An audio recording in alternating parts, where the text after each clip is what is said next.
Welcome to Big Blend Radio's Parks and Travel podcast, covering parks, public lands, and historic landmarks across America and around the world. Welcome, everyone, to today's show, which is the Parks and Travel podcast here on Big Blend Radio. But I have a funny feeling this segment is also going to be featured on our Nature Connection show because we're going to be talking about tallgrass prairies. In fact, it's going to be mostly on Flint Hills Tallgrass Prairie. And Kathleen Walls, the travel writer, is back on the show. You can keep up with her at AmericanRoads.net. She's an author of so many books. She's prolific. Welcome back, Katie. How are you? I'm just great. Great to be back here with you. Thank you. How much writing do you do between all your books and your articles and travel? How do you balance it? It's pretty much nonstop since this last trip when I just came back, uh, which was Friday, and went to bed and got up Saturday morning and have been pretty much on the computer almost Yeah. nonstop. Yeah. And you just did a big trip through Kansas. We've got one The of your Kansas, articles and yes, podcasts up, the oddities, which I and thought there was was fascinating. all of Kansas is. I mean, I just love Kansas. And if you had asked me about it a couple of years ago, I would never have thought of these things. And, Mm. to me, I was thinking, grass is just grass, no big deal. And then I got there and I realized not only is it something that was important, it's something that we've almost lost all of. And Mm. there's so much more to it than when we think of grass, we just think of what's growing out on our lawn that we've got to get out there and cut. But Well, yeah, the prairies are so fascinating to me because it is a hub of biodiversity if they're it healthy, right? is Hmm. right. And at one time, the tall grass extended all the way from Canada down to Mexico across the middle of the United States. And of course, as the European settlers came in, and I mean, the Native Americans knew how to preserve this. And then the Europeans came, and all they wanted to do was farm it, which was how they made their living. And of course, that destroyed the tall grass prairie and so much of it. And there's, I think, like 4% left. Wow. Uh, So did they give you any history? I know you went to the visitor center, the Discovery Center. You did a lot of actual right. information.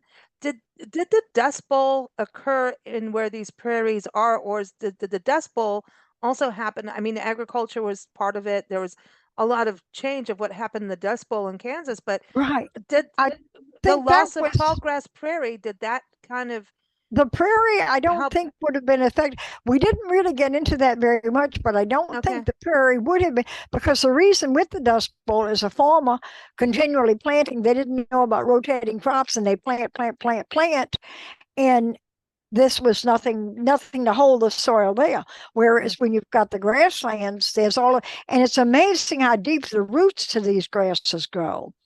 Mm. In the Flint Hills Discovery Center, which was where we really learned about the grasses. There's an exhibit which has glass tubes which actually show you the whole roots, and the roots are even bigger than the grass. It might be 4 or 5 feet high in the ground, but underground it may go down like 8 feet. When you first come into the experience there, it's Horizon Ranch Flint Hills Immersive Experiment Experience Theater. Big words. Uh, Hmm. when you go in there, it's like a virtual experience where you can smell the smoke, you can feel the wind blowing, and you're experiencing the way the plains were with the Native Americans. Natural forces, lightning would set fire, the buffalo would come in, the bison would come, they would graze the lands down, and it preserved to keep from tall trees growing in there, so it kept the grass able to continue. And because of that, I don't think the Dust Bowl affected that as much Hmm. as places where a farm had just been continually growing and harvesting. Well, And, yeah, but the there's grasslands nothing left show. when they finish harvesting. It's just open land can blow away. Well, that's my point is like if we destroy the grasslands, we're going to have a dust Right. bowl. That Yeah. was my big point of that. And the grasslands, and we've been to quite a few, some in Colorado, Arizona, down the road from where we are right now. We're in Tucson. One Hmm. of my favorite ones is down in it's Aravaca and Buenos Aires National Wildlife Refuge. And this was an old ranch. So there's a lot of invasive species of plants that happen there. And so they've been cleaning it out. And they also, the wildlife refuge was created for the masked bobwhite quail. and to bring Mm-hmm. them back. And so they've had to really get rid of these invasive species. Is thousands of acres there and different ecosystems in this area. So you have the mountains where you get bear once in a while. Around the corner, you get, coatis. Maybe you'll see them in the trees. All kinds of birds, oaks, you name it. And then and mesquites but when you go on the prairie, there's a wildlife drive with pronghorn. And so now you're getting into the prairie land, which is in a shortgrass prairie, not as tall like in what you experienced. And Mm-hmm. the pronghorn are coming back because of these grasses. So but they said fire. So we went out numerous times over the years with the park ranger, actually the superintendent at the time, Josh Smith at the time, and he would tell us to come in before and after a burn. And Right. The after a burns are burn, important. yeah, he said all the forbs would come up, all these little flowers. You always go, what are those? No, it's forbs. And it was the nitrogen in their roots and how that's what made the grassland get back to being, they had to get down to the roots of what it was to get rid of the invasives, cut it back, but it made the soil healthy. And the birds that live within the grasses blow my mind how they do that. We saw quite a few birds. I wondered, there's a herd of bison, and the gentleman that we talked to, Chad, don't remember his last name, um, he was telling us he'd been a volunteer for 20 something years. And Chad Hedinger, Hedinger, 24-year veteran volunteer at the prairie, the Kansas Prairie. And he was telling us that the buffalo herds are increasing right now. So that's good. And they naturally graze the land down. We did not get to That's see it. great. I would have loved, but we did see quite a few birds. But Did you get meadowlarks? Because that in Colorado, they were in the I don't grasslands. remember seeing a They sing meadowlark. so beautifully. They sing beautifully, and because there's so many bugs, I mean, that's the biodiversity. So they talk to you a lot Mhm. about fire and everyone. Katie's got an article. Look in the show notes and the episode notes, an article up on parks and on our nationalparktraveling.com website. So if you go in there, just type in Flint Hills or just type in Kansas, and you'll find this article about the prairies and the grasslands. But it's all linked in the episode notes. But you talked really like the fire part is a huge, not just It's the very grazers, but important. We don't think of it as being as essential, but as he pointed out to us, he pointed one place on the side that had trees and stuff, which was not real prairie. And then he pointed to the prairie, and because of the fire, the big trees can't grow and mm, the grasses can thrive. And that's that's what really keeps the prairie going. And the only reason that it stayed in that particular area, Flint Hills, is because there was so much rock right under limestone, right underneath the soil. It was too difficult for farmers to plow it. So I guess they figured this land is worthless. oh And wow, that's really what kept it preserved. wow, That amazed me there too. When you're driving there, every building you would see is built out of limestone, and even posts have made posts. We used to sing wood post and limestone posts because there was so much of this limestone. oh And man, at the museum, the Flint Hills Discovery Center, it takes you through from the Native American time and how they worked mm, the flint from the earliest settlers way pre-Columbian, on into the Native Americans up here when the Europeans came. The difference mm, in the arrowheads and the way they would chip them and shape them. mm. That's cool that they connect the human history because human Mhm. history, we either work and coexist or we destroy, you Right, know. and it tied in with the grasses because these people knew how to preserve it and they knew it was important. They Mm, didn't need any environmental engineers to tell them this. Probably their grandfathers and their grandfathers before them had already told them, you let the buffalo graze, you let the fires burn, and mhm. they knew this. Yeah, if you want food, and they Mhm. balance the food, it's going out. I mean, the prairies, I think Kansas is beautiful and they have It is. amazing sunrises and sunsets because, you know, we just drove across the country from Asheville, North Carolina to Tucson. And as soon as we crossed into Oklahoma, it's just like this, and they have prairie land too, the grasses. And when you talked about the wave of the grass, that waving Mhm. movement, which is beautiful, and they talk about that. with the grass, the sawgrass, like in the Everglades. I know you're in Florida, so I'll bring that, the I've been in the Everglades, Everglades how it many moves times. like Big that. cypress. Yeah, yeah, it's beautiful out there.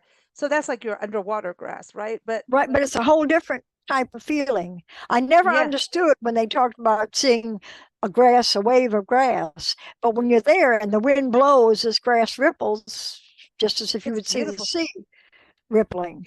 It's like a different sound too. Like it's almost like, you know, how Mhm. the forest, you hear the breeze and you can hear the, you know, the trees move with the breeze or the wind. It's kind of like that. And each It's kind of so forest has a different. different sound. You know, it's like a pine forest is different Right. than going into magnolias and Oh, hardwoods, you yes, know. definitely It's different. much different. And you think of it being all flat lands, but yet there's so many hills. We took a hike, it was an almost 3 mile hike. And let me tell you, they've got hills. Yeah, I was they do. feeling it hiking that, but it was beautiful. We've This we've was done not a the place. we've done a lot in Kansas, in regards to the prairie areas and Iowa and that area, especially what we do with the Jefferson Highway.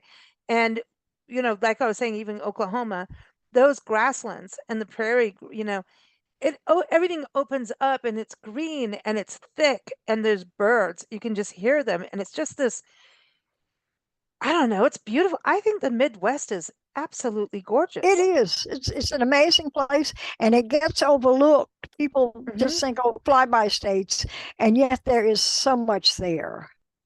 Yeah, and I'm glad you got to see your birds because I know you like birds like we do I too. do. And did they talk to you about the biodiversity, like the web of life, how the grasslands are important to the birds and the insects, and the birds want the They insects did. and all of that? Right. And you see the butterflies, you know, the little Mm, tiny bugs, things I don't even know the names of. One thing that really it was a quote that they have on the wall at the Flint Hills Discovery Museum, and I'm probably going to mispronounce this guy's name terribly. I had never heard of him before, but it's by someone, Camillo Sario, who was a Danish French impressionist painter. And he said, "Blessed are they who see beautiful things in humble places where other people see nothing." mm, And that's so true when you think of parts of Kansas and especially the grasslands. mm. I always thought tall grass was one kind of grass. And when I got to the museum, and again, when I got out on the prairie itself, it's all different species. They're all tall grass, but they're very different. One, the gentleman I volunteered showed us, Chad, had almost like a feather shape on the leaf, and of course they call that the Indian grass. Oh, And wow. different little marks. One of them had little indents on it. He actually pulled up some of the grass that we could see the difference, and it's all different. I mean, it's not just grass; it's Indian grass and Multiple. other Yeah, types of and then grass. Many the different oats. Yeah. kinds of grass, and they're all growing in there together. It was kind Mm. of funny. One time I saw this beautiful yellow flower, and I mean, I probably have seen it a million times, but it didn't kick in. And I asked him, "What is that?" A dandelion. Oh, a dandelion. But seeing it in that content amongst the grass rather than growing up with a bunch of weeds all around it, it looked different. It was beautiful. Yeah, you know, and that's a sign that's a healthy soil. Whenever you see Hmm. dandelions, you know Yeah, something is healthy. Don't spray them. They're good for the earth. They're really important for insects love them. Butterflies love dandelions. You know, that's the thing when you see a healthy prairie or grassland, when you go look at a flower or anything, you'll see more than one kind of insect on that. You know, that's what right. I always find Little amazing. That tiny shows, bugs that I had never seen before, like little ladybugs with different colors and lots of bees. And I mean, our bees are so important. You mm, know, we can't lose our bees. If we lose our bees, we're in trouble. But exactly. No, you're really right. We got to take care of our animals and our nature and our insects. You know, people get mad about insects, but you know, they have a they're place in nature. And ladybugs in particular are huge. hmm I don't know if you call them pollinators, but yeah, they're they are very, I pollinators. guess they are pollinators. They're very important to plant Hmm. life. Hmm. Absolutely. I love the grasslands. I really do. And whenever we're out there and you just see the big open sky, the big beautiful sunrise, sunsets, and the grass moves, you know, and It does. It really flows like a sea flowing out. mm, I always just expect to see ostrich and stuff when I'm out there, though, because I was raised in Africa, and Yeah, well, the you're used to grasslands are that, that. Yeah, you see Yeah. secretary birds, and the I'm grasslands happy are a when I hub of see a nature. deer or any kind of wildlife. Yeah, I would have loved to have seen some of the bison, but just yeah. knowing they're there is important too. There's a wildlife refuge in, I think it is Kansas, that has buffalo that we saw, and also Washita Mountains in Wachita Mount. I'm not saying it correctly, so my apologies, everyone. The Mhm. mountains, there's National Wildlife Refuge. You see the bison roam, and there were deer. There was longhorn cattle. So I don't. Yeah, Yeah, they were out there. in Florida we have there. I haven't been there in quite a few years, but there was a preserve where they have the longhorn cattle, and you They're can pretty see them. cool, though. You don't want to be. Hmm. You don't want to mess with them, but And even they. the wild horses, Cumberland Island, the wild horses Oh, out there. Wildlife mm, is so important, it is. and It we're keeps our crowding them balance. out. We're taking their spaces away. Mm. Do you like to go to parks on your travels? Yes. Hmm. I like, in fact, when I haven't been doing much RVing lately, I got rid of my last RV. But when I was doing RVing, that would be my favorite place would be stopping at a state park because they don't have all of the resort, the swimming pool, and all of that. And that's not important to me. What's important is seeing the nature. Most Being state parks do outdoors. preserve something in nature. That's the whole point in a state park. Absolutely. You got some beautiful ones in Florida, that's for sure. Oh, yes. You really. Where's your next destination? And where did you just come I'm back from? I just came back from Panama City, and Awesome. uh, everybody mixes up Panama City and Panama City Beach. But Mm. what we were seeing was Panama City, not the Mm-hmm. beach, not the tourists and the t-shirts, the other end of it, the history. I was amazed. We did a boat. That's when I got seasick, but it was well Uh-oh. worth it. It was a fantastic. We took a trip out onto what they call Shell Island. We didn't land, but we were able to get out in the water. And our captain, great guy Chris, he got on there and dove, and he picked us like a beautiful starfish, and we could get pictures of it and everything. And then put it back. He's very environmentally conscious. Anything when he got a conch shell, a big conch shell with a live conch in it, and of course showed us to us, put it back in the water. If it had anything alive in it, it went back in the water, and it Mm. was a great trip. And I did go to St. Andrews State Park there, which is Oh. actually St. Andrews State Park.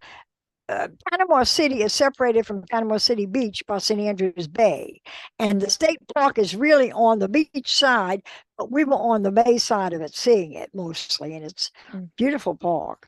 But I I used was to live amazed. there. It's Oh, did you? beautiful. Yes, Yeah. I was amazed at how much history and every restaurant we went into, there's art of all kinds. We did a candle making experience where we made our own candles, and it was an amazing trip. We're getting way off of our grass, but it was fun Y- anyway. No, but it's I enjoy connected too. all of them. Where are you Mhm. going next? Where's My next? next trip is going to be South Carolina, and it's going to be a big combination of seeing. We're going to do a capital tour of the capital of South Carolina, and we're also going to Lake Murray area where we're going to see purple martin flight, and that's going to be the highlight for me. I had not ever. I've seen bats flying out of bat houses at night, twilight, right after sun goes in. Mm. But this will be my first chance to get to see the purple martin Oh, I flights. love them. They're beautiful. They're beautiful Yes. birds. I've Really seen, beautiful. the little individual gourds that people have, and one or two little purple martins, but to be able to see this is apparently whole flocks of them. Wow. Well, I can't wait to hear about your It's going adventure. to be interesting. Absolutely. Absolutely. Well, thank you so much, Katie. It's always fun to have you on the show. And I know we'll I be always talking enjoy it, again Lisa. soon. Thank you. And It's thank you for keeping us posted on the grasslands because, like you were saying, the Flint Hills Tallgrass, everyone, this is a place to learn more about. It's go to Manhattan, Kansas is the area. But really to start putting some grasslands on your list when you travel because definitely. if you love nature in your parks, I mean, they're just beautiful. And also just to understand the necessity, they're like our wetlands. Our wetlands are down. It's horrible how much of our wetland habitat that we've lost in this country. We And have. so I feel like the wetlands and the grasslands are two things we really need to focus attention on to, preserve and protect, you know? right. That's more important than the economy or anything else. Mm-hmm. One of my Absolutely. favorite things of a folk singer, one of his songs, he says, what good is all your money going to do if you can't drink the phosphate water or breathe the radon air? And that's Yeah, true. If you it's can't, absolutely true. if the earth is gone, money is useless. Mm-hmm. Exactly. Exactly. Everyone, thanks for joining us. Take care, Katie. We'll talk soon. Bye-bye. Thanks for joining us here on Big Blend Radio's Parks and Travel podcast. Visit nationalparktraveling.com to plan your next park adventure and to see our Parks and Travel digital magazine. You can keep up with our shows at bigblendradio.com.